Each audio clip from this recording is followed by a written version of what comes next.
আসসালামু আলাইকুম। আশা করি আপনারা ভালো আছেন। তো আলহামদুলিল্লাহ আমিও ভালো আছি। তো আপনাদের দোয়ায় আমাদের খামারটা অনেক ভালোই চলতেছে। তো আজকে আমরা দুপুরে খাদ্য খাইতে দিব।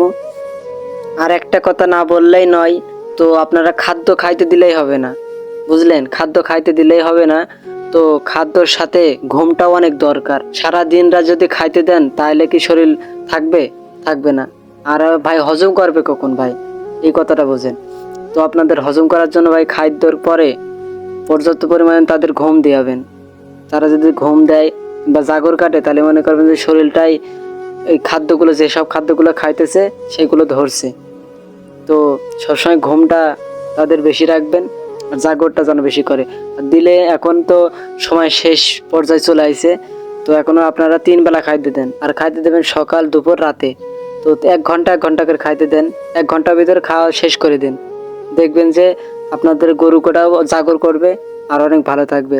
আর ছোট ভিডিও তো, এই ভিডিওতে বলতে পারলাম না যে খাদ্য তালিকায় কি কি রেখেছি। তো আলহামদুলিল্লাহ আপনাদের পরের ভিডিওতে সব জানিয়ে দেবো খাদ্য তালিকায় কি কি রেখেছি। তো আসসালামু আলাইকুম।